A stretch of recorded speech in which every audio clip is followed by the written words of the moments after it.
Sejam todos bem-vindos em nome de Jesus. Vamos nos colocar de pé.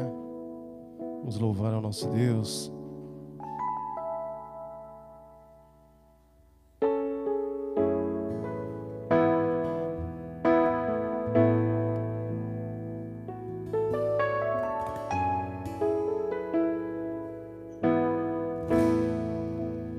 Graças eu te dou, Pai,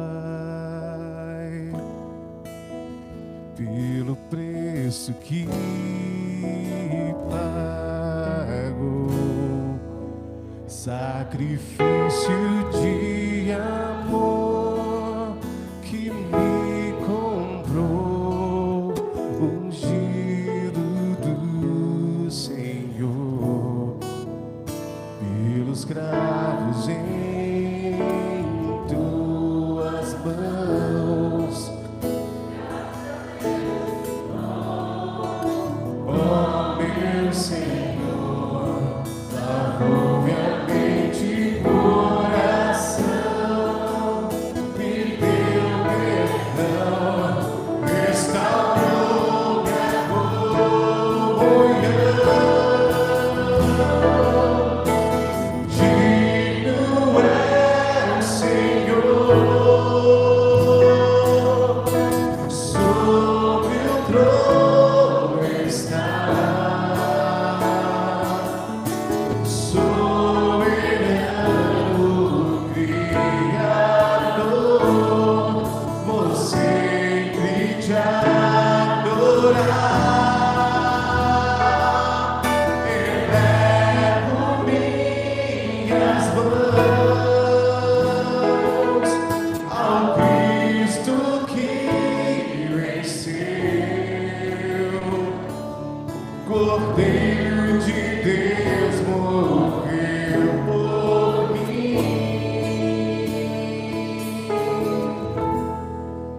mas ressuscitou.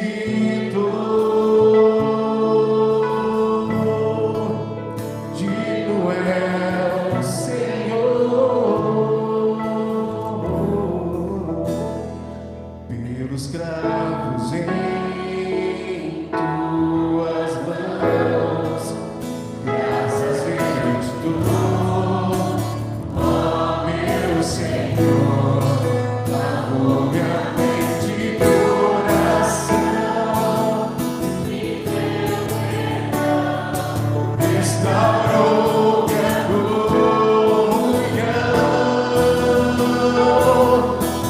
Digno é o Senhor,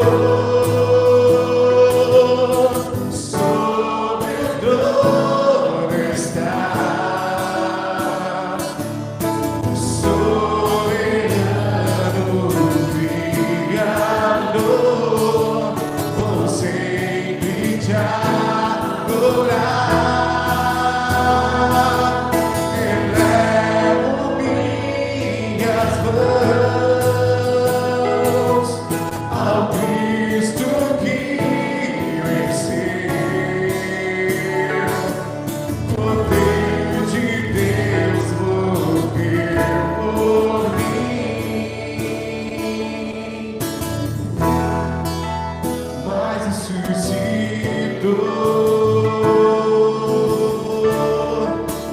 Digno é o Senhor, digno é o Senhor, digno é o Senhor, sobre o trono está, soberano Criador, vou sempre te adorar. Elevo minhas mãos ao Cristo que venceu, Cordeiro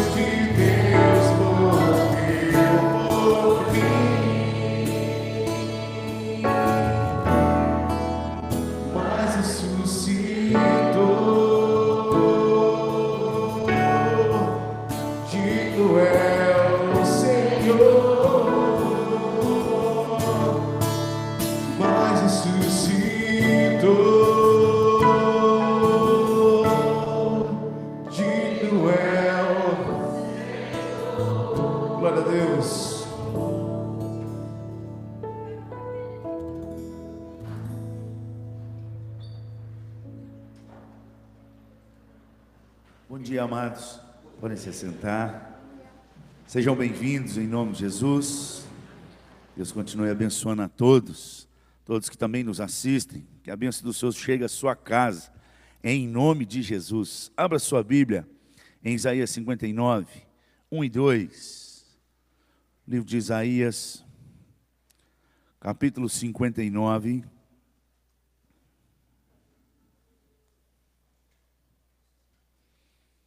Versículos 1 e 2, vamos fazer essa leitura em uníssono. Todos. Eis que a mão do Senhor não está encolhida, para que não possa salvar, nem surdo o seu ouvido, para não poder ouvir. Mas as vossas iniquidades fazem separação entre vós e o vosso Deus, e os vossos pecados encobrem o seu rosto de vós, para que não vos ouça. A palavra do Senhor é bem clara quanto a nós. Esses dois tipos de pecado é aquilo que nos faz separação, que corta a relação, é que impede a sua oração de chegar até o coração de Deus. Mas a palavra do Senhor também nos diz que uma vez que nós confessamos os nossos pecados, Ele é fiel e justo para perdoar os nossos pecados e nos purificar, nos lavar de toda e qualquer iniquidade. Primeira carta de João, capítulo 1, versículo 9. E é exatamente isso que nós vamos fazer nesse momento. Pedir a Deus que o Espírito Santo de Deus, que nos convence do pecado, venha trazer à nossa memória tudo aquilo que tem entristecido o coração de Deus, dos nossos atos, atitudes, pensamentos. A palavra do Senhor diz que se a gente diz que não tem pecado, a gente já chama Deus de mentiroso. A palavra de Deus ainda diz que se a gente vê o bem e não faz, nisto a gente peca. Às vezes a gente passa a semana inteira achando que não está pecando, mas a semana inteira nós tivemos uma oportunidade de ser bênção na vida de alguém, passa por alguém, não ajuda a carregar as compras, não dá um bom dia, uma boa tarde, não dá um abraço, não dá um Deus te abençoe. Quando a gente sabe que tem o bem que a gente pode fazer, que a gente não faz, segundo as Escrituras, nós estamos entristecendo o coração de Deus. É pecado. Então vamos pedir a Deus que mostre isso para nós e que a gente confesse no nome de Jesus. Em nome de Jesus. Feche seus olhos aí agora. Peça a Deus para te mostrar aquilo que você precisa abandonar, naquilo que você precisa melhorar.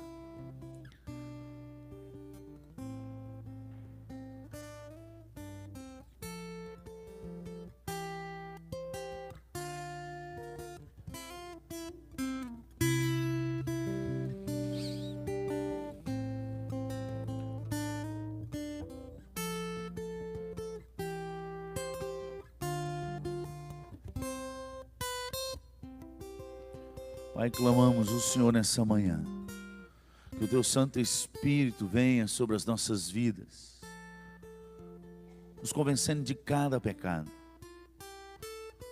de pensamento, pecado de palavras, pecado de atitudes, ações, de omissões. Tem misericórdia de nós, Pai. Continue nos convencendo cada dia de tudo aquilo que entristece o teu coração e mudando a direção.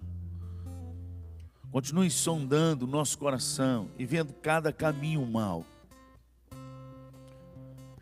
E retorne o nosso coração para Ti, para o caminho da eternidade.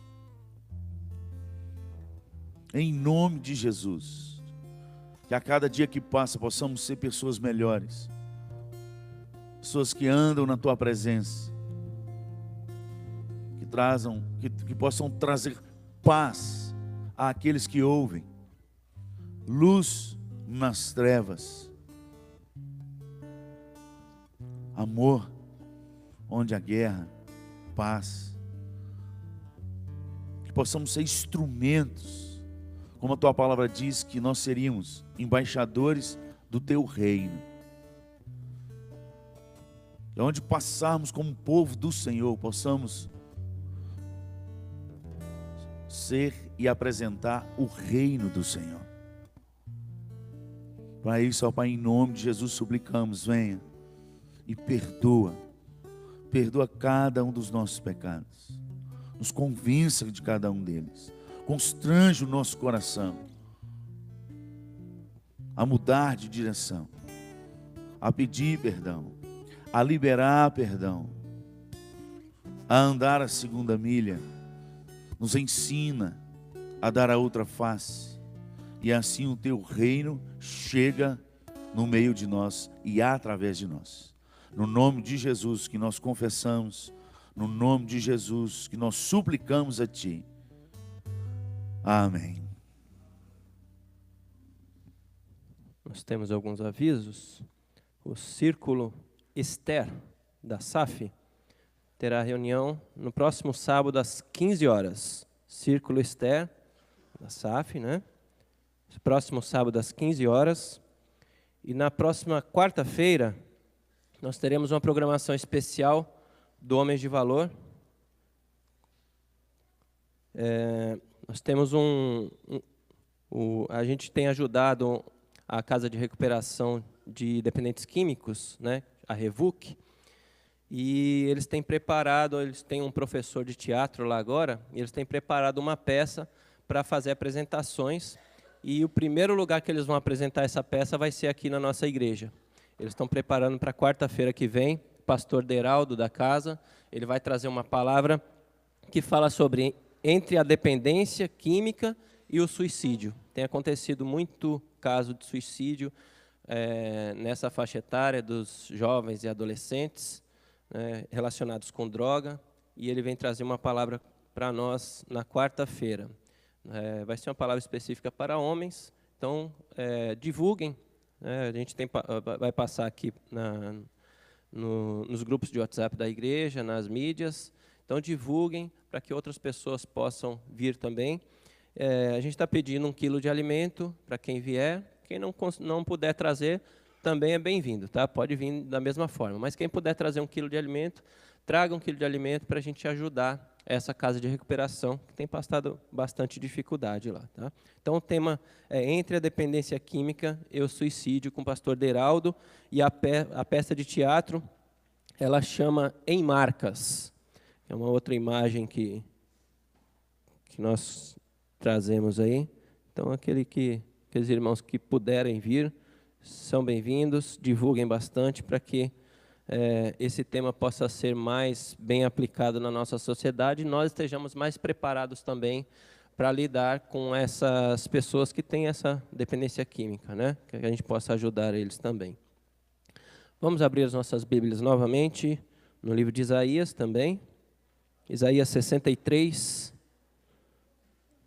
Vou fazer a leitura dos versos 7 ao verso 9. Isaías 63, de 7 a 9.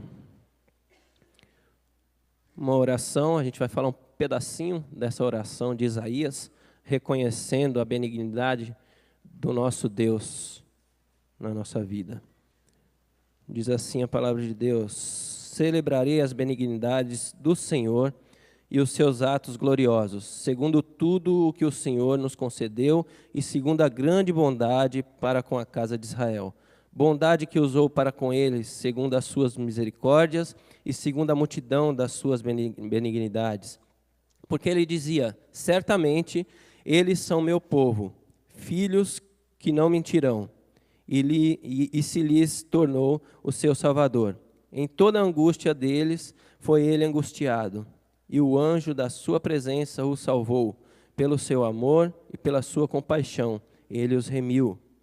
Os tomou e os conduziu todos os dias da antiguidade. Deus tem conduzido o seu povo desde a antiguidade até hoje, em todos os momentos. Nós temos muito mais a agradecer ao Senhor. Toda a nossa vida, até pelo nosso respirar, nós temos muito a agradecer ao nosso Deus. Nesse momento nós vamos continuar em forma de gratidão ao nosso Deus, trazendo os nossos dízimos e ofertas. Podem depositar no gasofilácio. Vamos colocar em pé.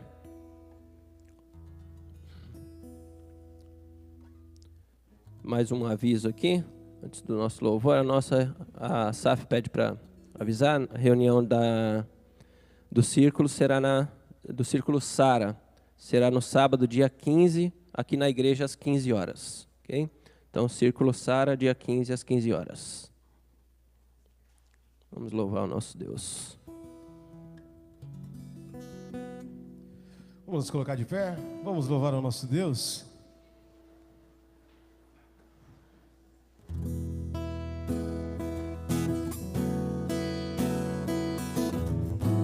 Você que puder marcar o ritmo com palmas.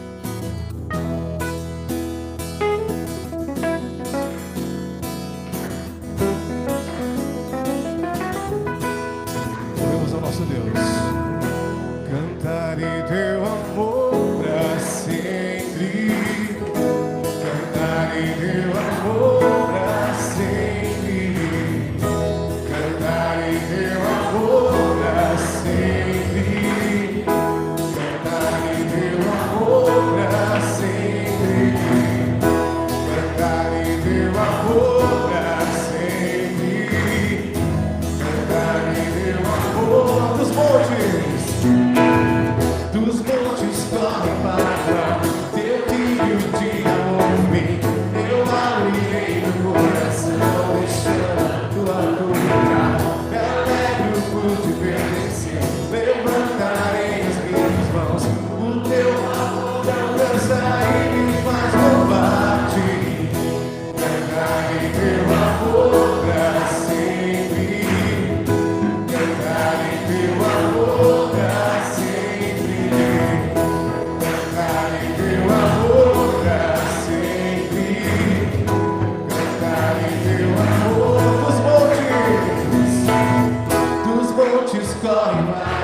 Venceu a morte com grande glória, ressuscitou.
Convido as crianças que venham à frente, os aniversariantes da semana também. Os irmãos podem se assentar.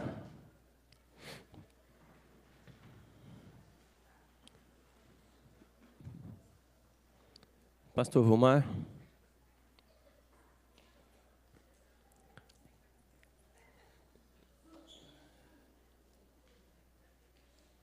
Vou sentar aqui também. Pode sentar também, se quiser. Aê.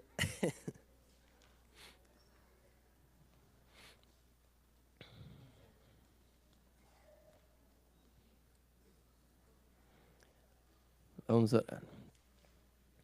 Senhor Deus, Pai, obrigado, Senhor Deus, por esse dia maravilhoso que o Senhor nos dá, esse privilégio de estar aqui na Tua casa, junto com os irmãos, te louvando e te bendizendo. Que o Senhor possa, neste momento, Senhor Deus, abençoar a vida dessas crianças, abrir os seus corações, Senhor Deus, prepará-los, Senhor Deus, para receber a Tua mensagem, Senhor Deus, de acordo com a Tua vontade, Pai. Que essa palavra possa penetrar em seus corações, que desde já, Senhor Deus, elas possam ser vasos de bênçãos em suas mãos, levando a Sua palavra, Senhor Deus, nos seus lábios, no seu coração, e que a sua vida, Senhor Deus, possa ser exemplo, que elas possam e outras pessoas possam ver Cristo através dessas crianças, Senhor Deus. Estenda, Senhor Deus, as suas bênçãos em todas as suas famílias, Pai. Te pedimos, Senhor Deus, pelo aniversariante desta manhã, Senhor Deus, que o Senhor possa derramar bênçãos sem medida sobre ela, que o Senhor toque em seu coração, Senhor Deus, para que cada dia ela esteja mais cheia do Teu Espírito Santo, Pai, te buscando e te servindo, porque sabemos, Senhor Deus, que não há bênção maior na nossa vida do que a Tua presença. Abençoa, Senhor Deus, este ano que se inicia em sua vida, Senhor Deus. Que seja ainda melhor do que o que passou, Senhor Deus. Que o Senhor guia, Senhor Deus, a sua vida, protegendo de todo mal, Pai. Abençoa também os dízimos e ofertas depositados no gasofilácio. Dá sabedoria a toda a liderança, Senhor Deus, para conduzir o Teu reino, para administrar bem os Seus bens que o Senhor colocou nas nossas mãos, Senhor Deus, que o Senhor confiou a nós, que seja, Senhor Deus, utilizado para engrandecimento do Teu reino, para a honra e glória do Teu nome, Pai. Abençoa o pastor Vumar neste momento, que nos trará a palavra da Tua parte nesta manhã. Unja, Senhor Deus, os seus lábios, Senhor Deus, porque Ele venha falar do Senhor aos nossos corações. Prepara, Senhor Deus, a mensagem, Senhor Deus, desde já, que Ele não fale dele mesmo, mas fale do Senhor. Em nome de Jesus que nós oramos. Amém, Senhor Deus.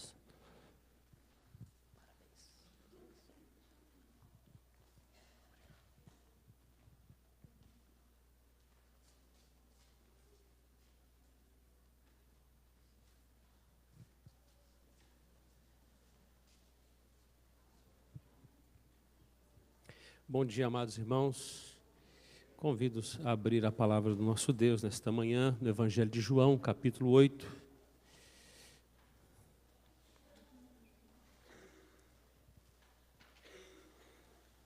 Nós vamos dar continuidade ao Evangelho de João, daquilo que nós vemos conversando na palavra do Senhor. A partir do verso 1 até o verso 11, e assim diz a santa palavra do Senhor.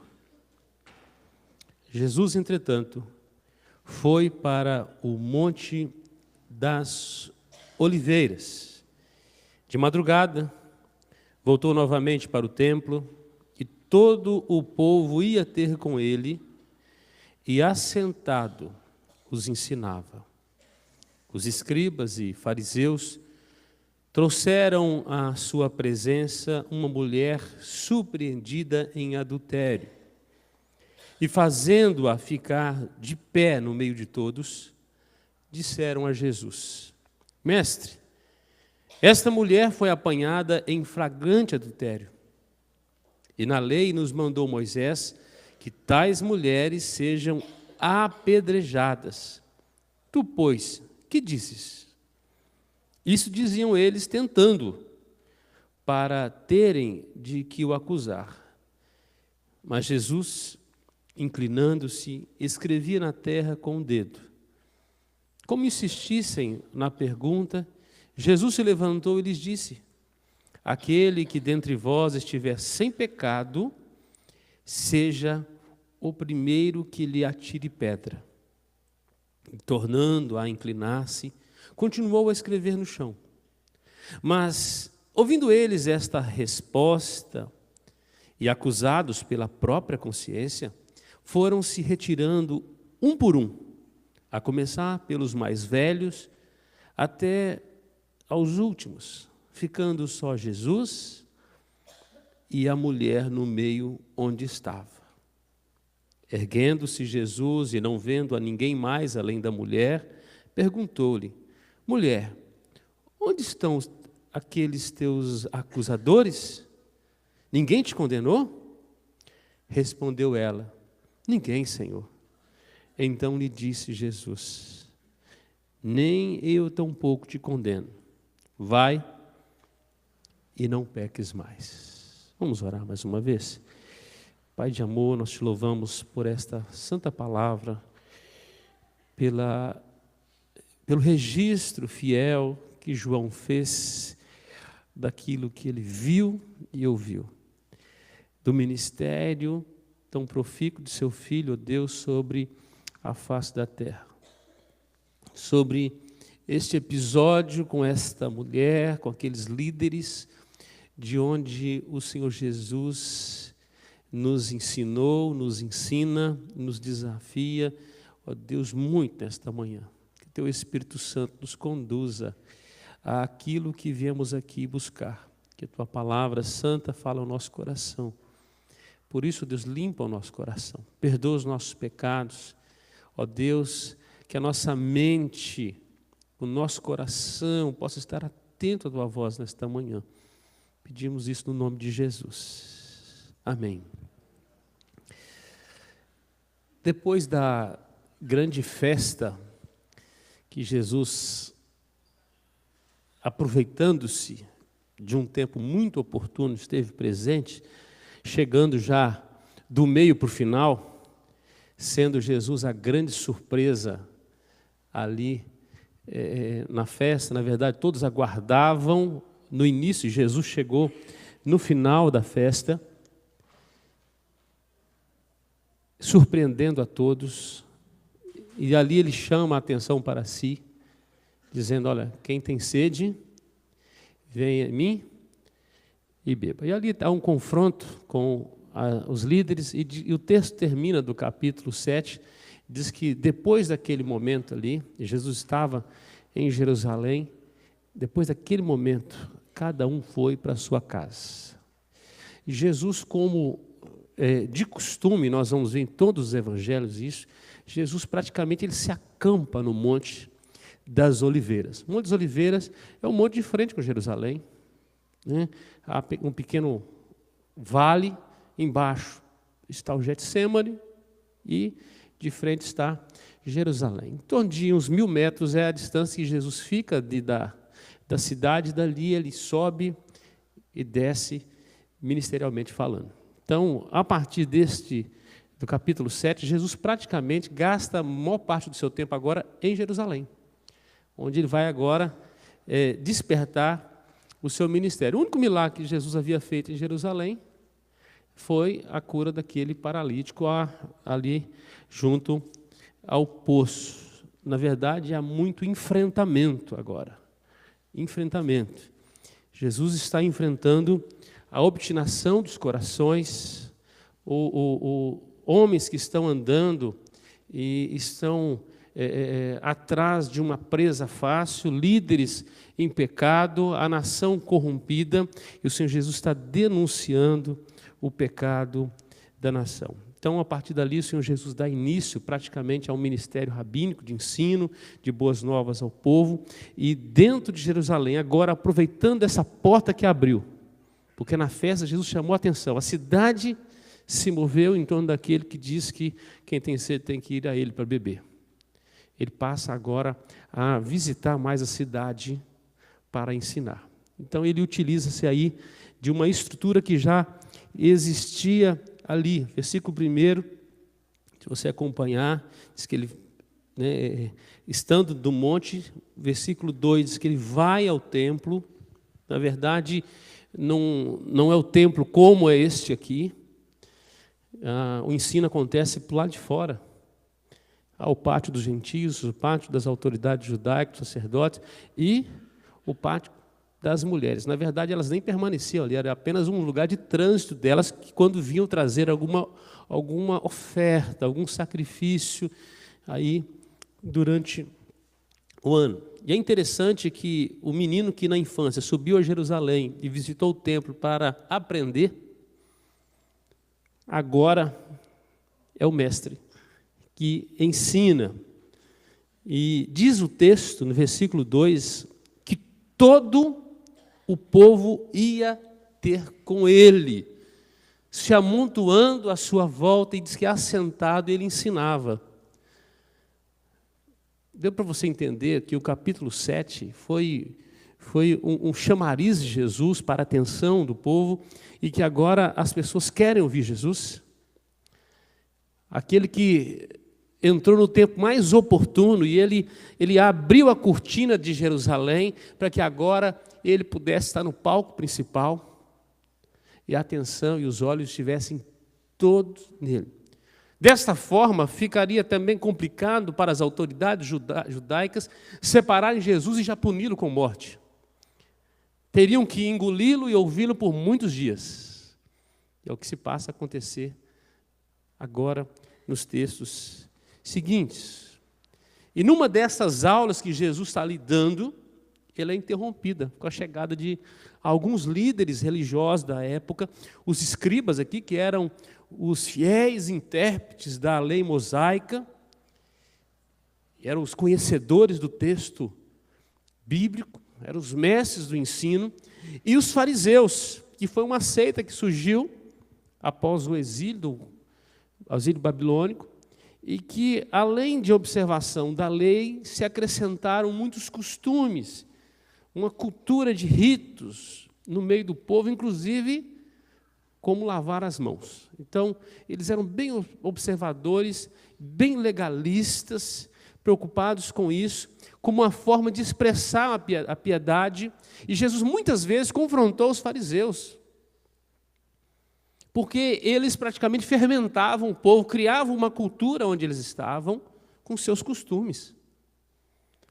Então, diz que eles tinham uma observação ritualística de muitas coisas. Diz que eles davam o dízimo do endro, do cominho, da hortelã, a hortinha que tinha em casa, eles contavam as folhas. Olha, 1, 2, 3, 9 é minha, 10 é do Senhor. Até isso. Mas eles esqueciam dos preceitos mais importantes da lei, a misericórdia, a justiça, o amor, era negligenciado do povo. Então, esses líderes, eles tinham uma cara de piedade, mas a realidade era outra. E diz que esses líderes interromperam aquela aula, conduzindo uma mulher em flagrante adultério. Provavelmente, eles estavam enfurecidos porque Jesus ia ganhando notoriedade.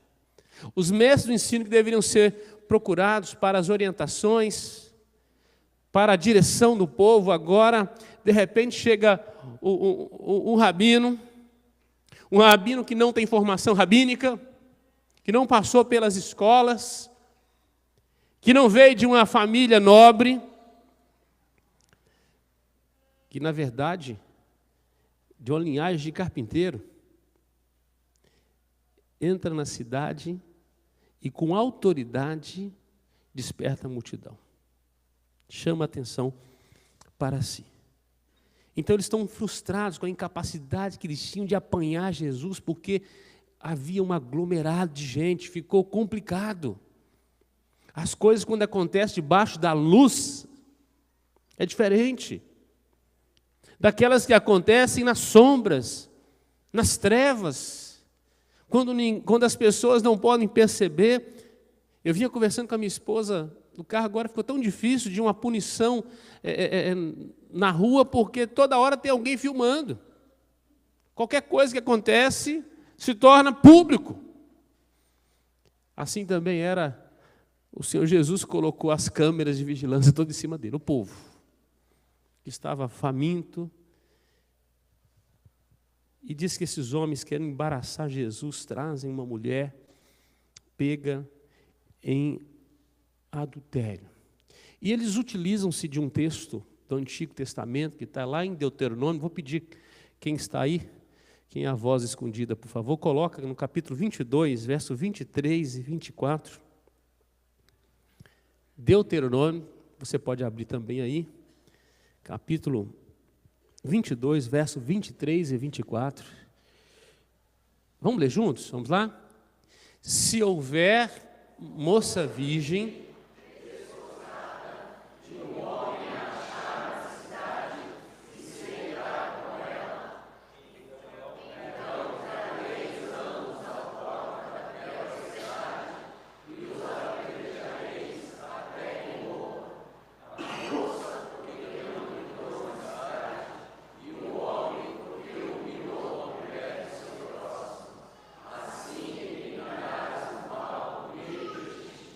Coloca no 22, por favor, também. Verso 22. Vamos lá? Se um homem...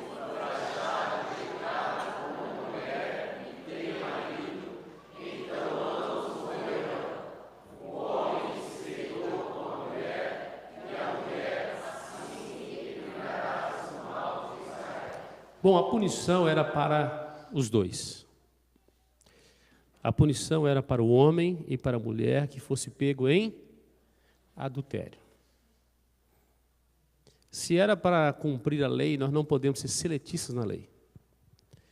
Nós precisamos cumprir toda a lei, para todo mundo. Nós não podemos tratar a lei de maneira particular para uns e diferente para outros. A pena de apedrejamento que eles queriam aplicar aqui, ela tinha pelo menos dois propósitos. Primeiro, colocar Jesus em xeque, no sentido de que se ele autorizasse a aplicação da lei, não havia nele compaixão alguma. Não havia nele um coração perdoador. Não havia nele misericórdia. Que rabino é este? O segundo propósito é que se Jesus não condenasse a mulher, então o primeiro ele seria fundamentalista. Mas o segundo, se ele não condenasse a mulher, ele passava a ser encarado como um liberal e transgressor da lei. Então, o propósito era publicamente expor Jesus, maquinados ali pelo mal, expor Jesus publicamente, para que ele ficasse num beco sem saída. O problema é que ele estava se encontrando com o mestre dos mestres, o Senhor dos senhores, o Rei dos reis, a sabedoria em pessoa. Cadê o homem que adulterou com esta mulher? Interessante que a lei só servia para ela.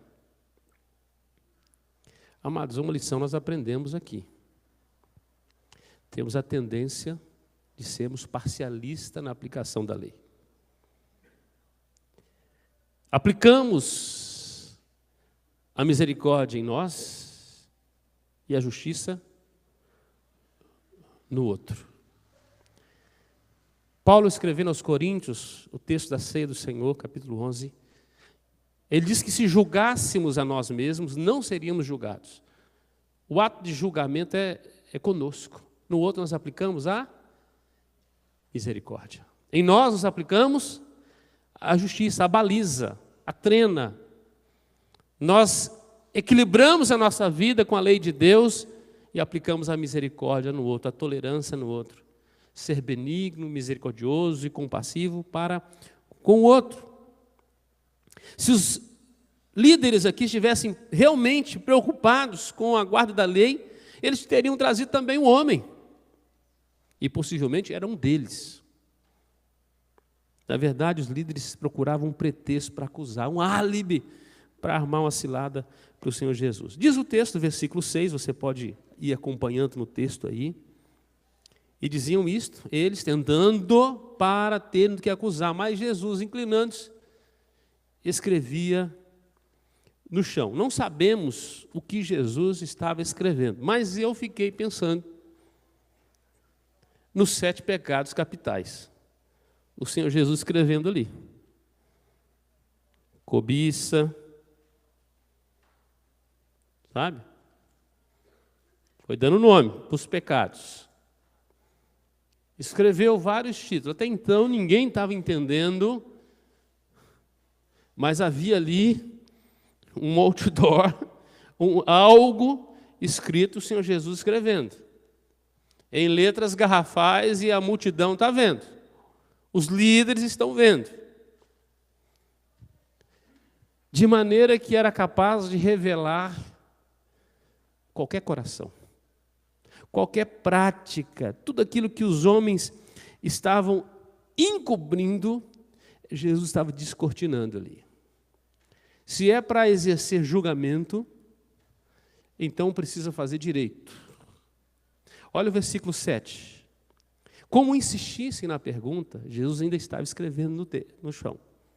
Então Jesus se levantou e lhes disse: aqueles dentre vós estiver sem pecado, seja o primeiro que lhe atire pedra.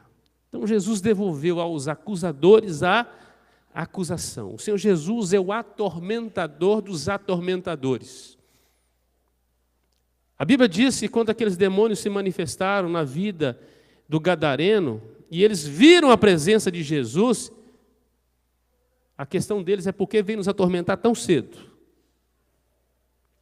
A presença de Jesus para o mundo sombrio causa terror. Os acusadores daquela mulher foram acusados. Jesus colocou esses homens no bolso, literalmente. O importante nesta vida não é ter as melhores respostas, mas as melhores perguntas.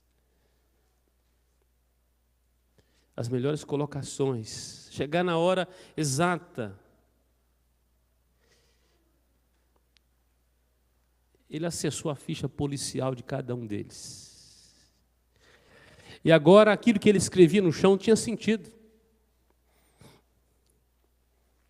Será que tem algum adúltero aqui?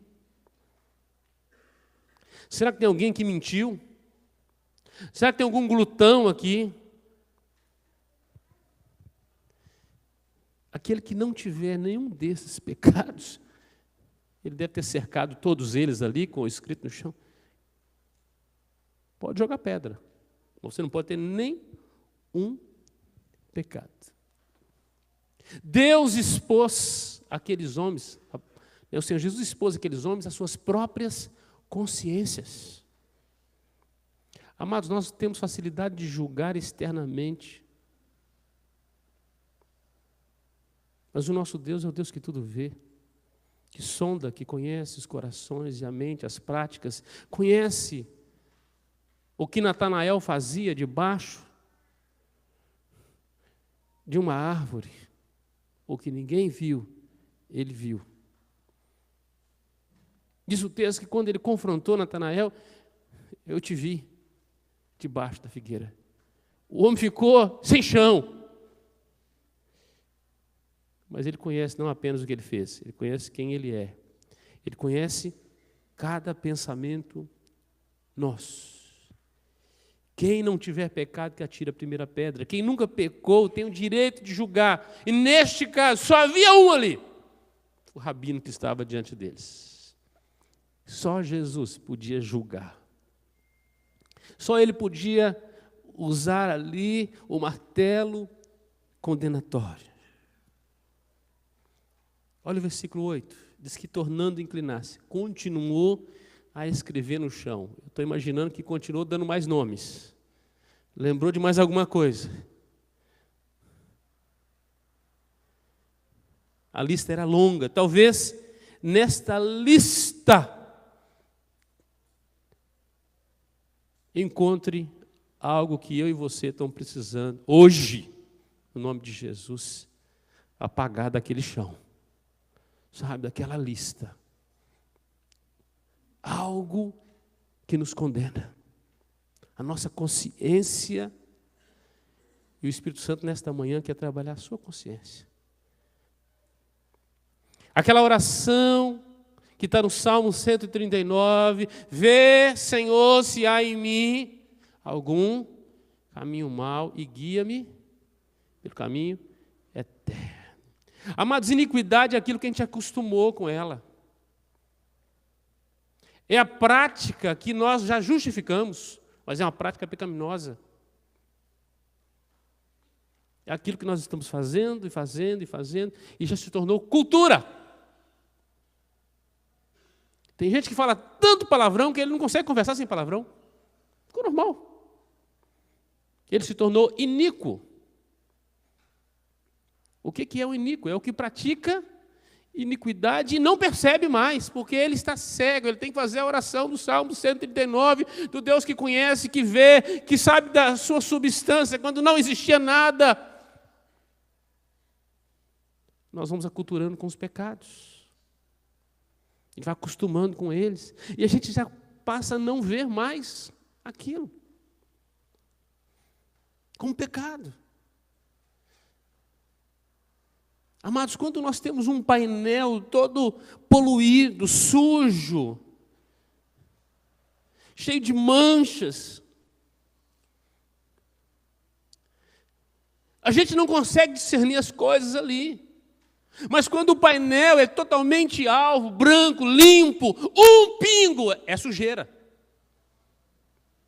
Quando a gente entra numa casa que vai criando uma cultura de sujeira, de imundícia, que vai trazendo as coisas da rua para casa e guarda, um dia eu vou aproveitar isso, outro dia eu vou aproveitar aquilo, sabe? Vai guardando resto de trapo, resto de lata, resto daquilo. Aquilo vai se tornando a casa. Já não se limpa o chão como limpava antigamente, porque a sujeira se confunde. Não há asepsia necessária mais. Inclusive o seu organismo vai acostumando com aquelas bactérias, com os fungos, com as contaminações, ele vai reagindo de maneira a se acostumar. Para você não faz mal mais, ou você acha que não faz mal. Criou anticorpos do pecado. Mas se chegar alguém que está acostumado com limpeza, com higiene, com ambiente arejado, 5 minutos da rinite, ataca as alergias todas, em pouco tempo o sujeito está com pneumonia e morre. Presta atenção. O pecado, ele vai sujando. Daqui a pouquinho nós estamos imundos e achamos que não estamos sujos. Mas se alguém limpo entra ali.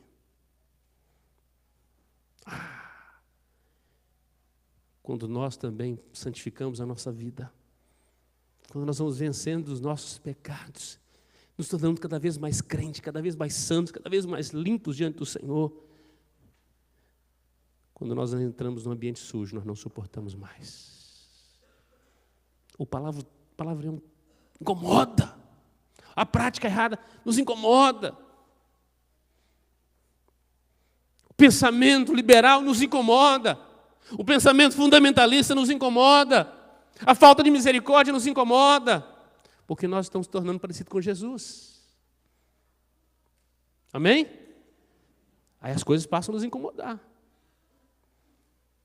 Quando o mundo não nos incomoda, a prática do pecado não nos incomoda, é porque nós nos tornamos iníquos, já fomos ganhos pelo mundo. Estamos imundos, sujos, poluídos. E muitas vezes, para nos justificar, nós poluímos o outro. Julgamos, condenamos. É uma estratégia, tirar a luz diante de você, porque a luz revela o que tem de poluído, de sujo. E você joga no outro. Você sabe qual é a diferença entre dois pecadores? É em que lugar a luz está. Se você joga a luz sobre o outro pecador, quem é o pecador? O outro. Mas se você joga sobre você, de repente você passa a ver o quão poluído você está, o quão carente da graça, da misericórdia, da lavagem do Espírito, da purificação. Porque agora a luz está sobre você. Não importa como se justifique diante de Jesus. Não importa as justificativas. Ele é o sol da justiça e diante dele as trevas são expostas.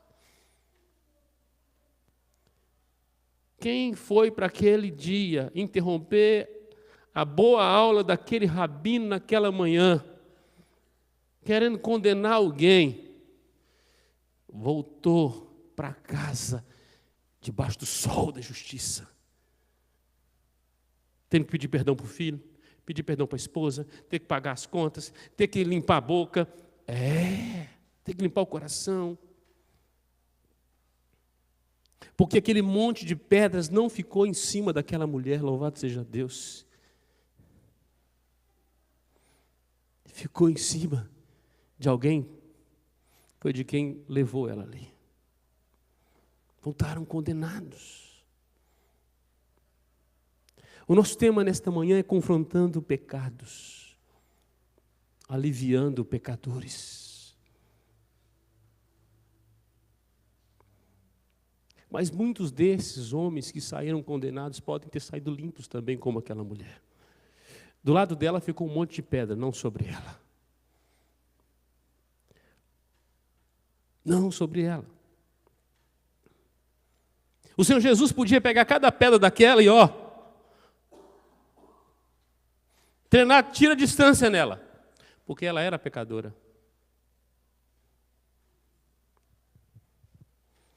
Provérbios 28, 13 diz o seguinte, coloca para nós, por favor, meu irmão. Provérbios 28, 13. Vamos juntos? O que encobre jamais prosperará.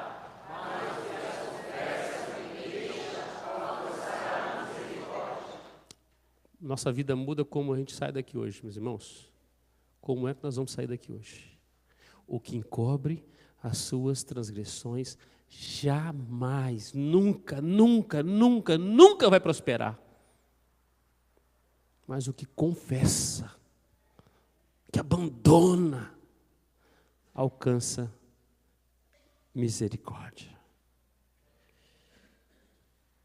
Provérbios 28, 13 nos dá o remédio e o veneno. Precisamos decidir qual vamos tomar.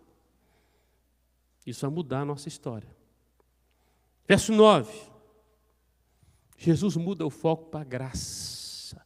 Se vinha juízo infamatório, se havia condenação para aquela mulher, Jesus resolve estender graça. Mas disse, mas ouvindo eles a resposta e acusados pela própria consciência,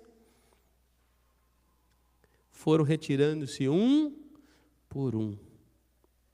A começar pelos mais velhos. Eu brinco com o José de Almeida que ele é o homem mais pecador do conselho. Tem 90 anos que esse homem está pecando, gente. 90 anos pecando. Haja graça. Nosso irmão Cleiton, acho que está em segundo lugar, junto com o José Carlos aí. O menos pecador do conselho é o presbítero Leonardo. E poderá ser o menos pecador a vida inteira. É só santificar da agora para diante, né? Não errar mais. Diz que os mais velhos aqui foram deixando as primeiras pedras. O sujeito imaginando as besteiras que fez na vida, as coisas que foram aculturando nas suas práticas. Líderes importantes aqui foram tudo deixando as pedrinhas. Você imagina como é que o povo fez? Se o chefe da sinagoga deixou a pedra, o povo foi se retirando, gente. Cada um acusado pela própria consciência. Então Jesus, ele desviou o foco, desviou a atenção de si mesmo, desviou a atenção da da mulher e colocou a atenção nos acusadores, colocou a luz sobre eles. Falou: olha como é que vocês estão. Amado, antes de você julgar alguém, vá para o espelho. Peça para o Espírito Santo te mostrar. E peça para ele também coragem para você limpar. Muitos de nós já não penteiam o cabelo mais de frente do espelho, porque tem dificuldade de se encarar. O melhor espelho do crente é a palavra. Ela é lâmpada, ela é luz. A luz da palavra nós somos confrontados. Jesus tocou e subjugou aquela consciência daquela quadrilha de acusadores. E você sabe o que significa a palavra acusadores aqui? Porque Jesus pergunta: cadê os teus acusadores? A raiz é diabolos. Cadê os seus demônios, seus diabos? É isso aí. Cadê os seus acusadores? Porque a Bíblia diz que desde o princípio é isso que ele faz. E se tornam filhos dele, os que também seguem acusando as pessoas. Cadê os teus acusadores? O acusador é denominado assim. Jesus não é o nosso acusador, louvado seja Deus. A Bíblia diz que ele é o nosso advogado. Nosso advogado. Mas ele é o acusador de Satanás. Porque ele é o sol da justiça. E tudo que é sujo diante dele vai aparecer. E ele não pode com o Senhor Jesus. As palavras de Jesus começou a efetuar uma grande obra aqui. Os mais velhos vão embora. A experiência longa de pecado. Motivos para autoacusação não faltavam. Como é que vão participar da ceia no domingo do jeito que eles estavam? Com a vida suja. Com a vida suja.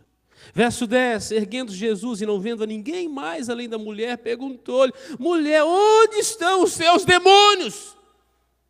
Seus acusadores? Ninguém te condenou? Só restou a mulher e Jesus. Nem a multidão ficou. De repente, aquele lugar se tornou um quarto secreto. Se tornou um lugar, um confessionário, um lugar da terapia do céu. Cadê o povo? Cadê a multidão? Quem fosse construir alguma coisa por perto, as pedras já estavam ali. Um monte de pedras. Um monte de pedras. Mas ninguém com a pedra na mão. Ali estava a pecadora sendo amada por Jesus. Ele que poderia ter tirado a pedra, ele não era pecador. Mas a preocupação de Jesus não é atirar a última pedra, mas é reabilitar o pecador. A Bíblia diz que Jesus não desistiu de Pedro. Apesar das burrices de Pedro, também não desistiu de nós, apesar da multidão dos nossos pecados. Apesar da multidão dos nossos pecados. Cadê os teus acusadores? Jesus não estava apenas querendo cumprir a lei para punir, mas ele queria usar a misericórdia para restaurar. Isso não excluía a vara. É o Deus que bate. Porque, inclusive, ela foi acusada nesse texto. Ela era pecadora. Mas o Senhor Jesus vai fazer um trato com esta mulher. Responde o versículo 11. Ela responde assim: ninguém, Senhor. Cadê teus acusadores? Ninguém, Senhor. Jesus disse assim: nem eu, tampouco te condeno. Não condenar aqui não significa que não era grave. Não significa que ela não merecia punição. Não significa que não era necessário reparação. Não significa que Jesus estava se mostrando demasiadamente compassivo ou liberal.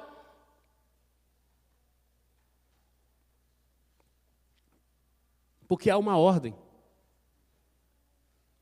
Não é só dizer assim, não te condeno. Continua fazendo o que você está fazendo, filha. Porque esse é o pensamento liberal. Como se Deus deu corda no mundo, foi embora, não se importa com o que você está fazendo. Ele se importa. O pecado ofende a santidade de Deus. E Deus não aceita o pecado. Mas Ele diz para ela assim, vai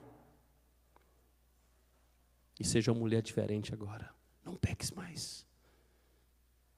O Senhor Jesus não disse para ela assim, olha, se você quiser, ela sai com uma ordem. Uma ordem de transformação. Diante da palavra de Deus, meus irmãos, nós ou somos curados ou condenados. Não tem outro caminho. Ela lança luz. Se você não se limpa, você já escolheu a consequência da palavra. O que sonda o coração conhecia o arrependimento do coração da mulher. Ele aplica graça, mas ele aplica direção. Vai e não peques mais.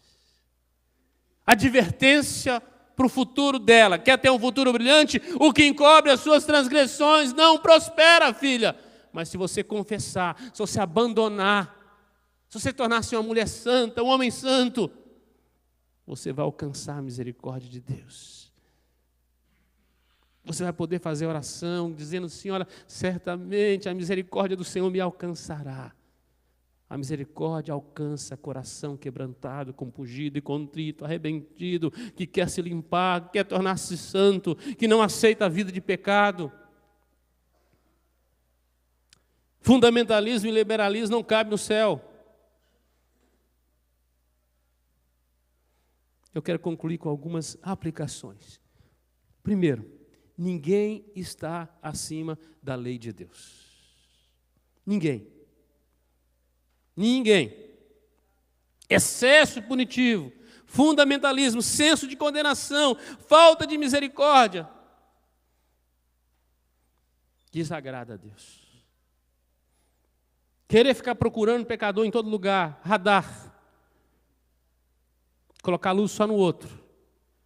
Eu quero dizer para você que todos nós estamos debaixo do sol da justiça. Do Deus que tudo vê. Não podemos ser parcialistas, querer aplicar metade, uma parte. É só a mulher, é só o homem, é só essa classe, é só aquela outra. Se nós queremos ser bíblicos, a luz da justiça, o sol da justiça tem que estar sobre todos. Ninguém está acima da lei. Segundo, ninguém pode ficar aquém da lei de Deus. Ninguém.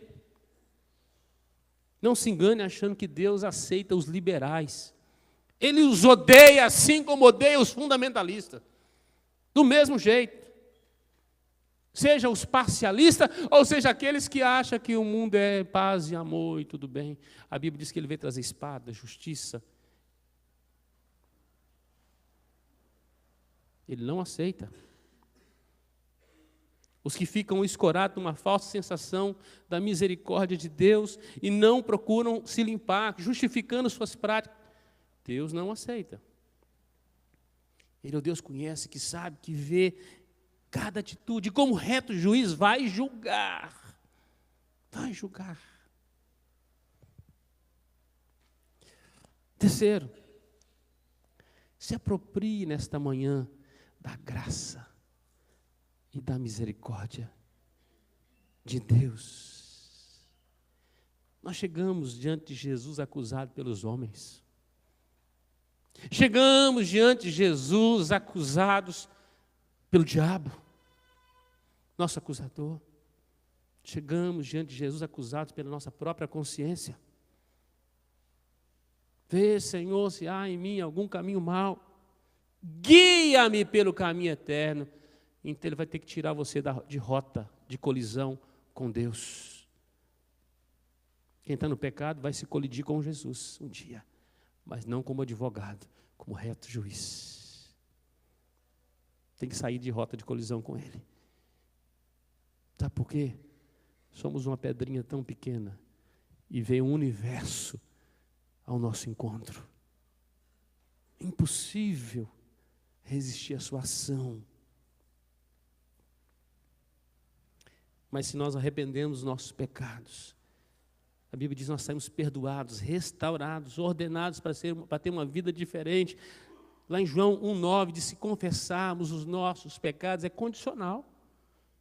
Ele é fiel e justo para nos perdoar e nos purificar de quê? De toda injustiça. Não é de uma, de outra, toda. Qual é o pecado que Deus não pode limpar? O que não for confessado. Preste atenção nisso. Tem que dar nome aos bois. Dê nome aos seus pecados. O pecado que Deus não pode limpar, obrigado, presbítero, é aquele que não for confessado. Porque se confessar os vossos pecados, Ele é fiel e justo para perdoar. Mas não é confessar e não mudar. A confissão, ela anda na mesma via do arrependimento. Arrependimento é mudança de rota. É abandonar a velha estrada, a velha vida, a velha prática. Eu quero desafiar você nesta manhã a colocar sua vida diante de Deus, daquele que vê.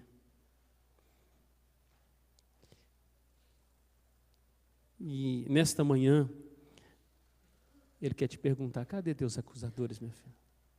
Cadê os teus acusadores? Ele também quer ouvir de você: não tem ninguém, Senhor. Está só nós dois agora. Você e o Pai.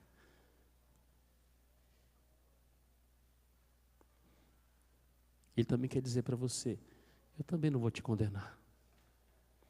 Mas vai para uma nova vida hoje. Vira crente. Muda de vida. Não julgue as outras pessoas. Não se justifique. Confesse. O melhor tribunal que nós temos é esse hoje, da confissão, do arrependimento. Porque quem limpa seu coração hoje não vai permanecer perante o tribunal de Deus. Porque aquele que chegar até lá será para ser condenado. Hoje é o tempo da graça. Quero convidar você a ter pelo menos uns 3 minutos de oração. Não conheço o seu coração. Mas em nome de Deus, em nome de Jesus, esta manhã eu vim aqui com um propósito do alto. Despertar você para uma nova vida com Cristo. Não vim te condenar. Não sou o teu acusador. Mas talvez a tua consciência te condena nesta manhã. Talvez o mundo esteja te condenando. Satanás está te acusando.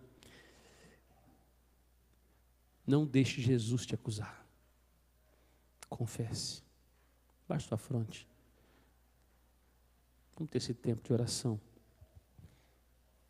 pedindo que Deus limpe o nosso coração nesta manhã. Eu sou tão pecador quanto você. Eu preciso do mesmo tanto da misericórdia e graça. Em nome de Jesus.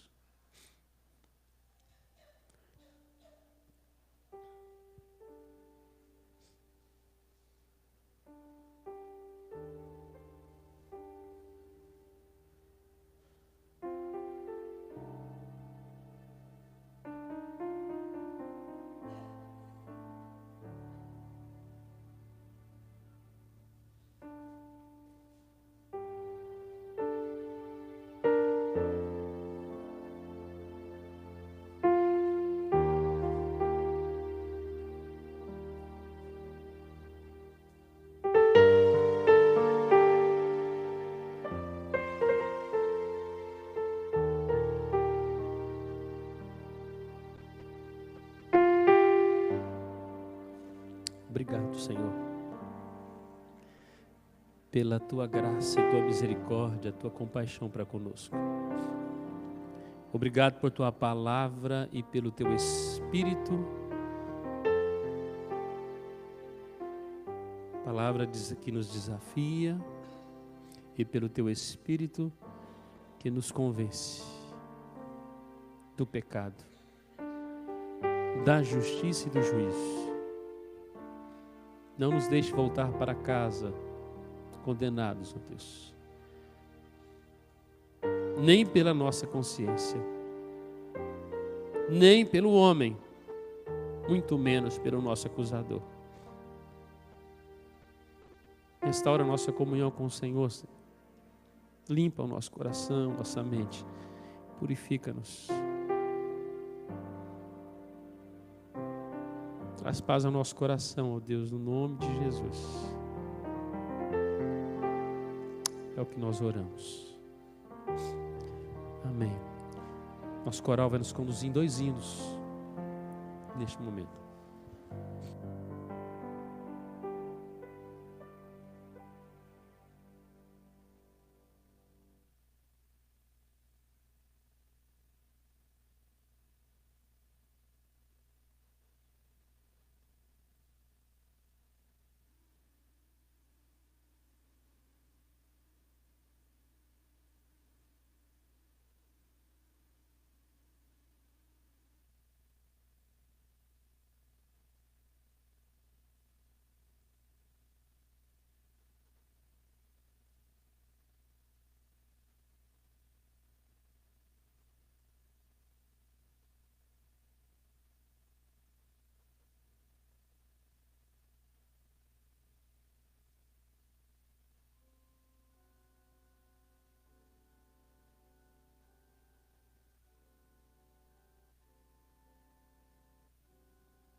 Os presbíteros, por favor, venham à mesa nos auxiliar.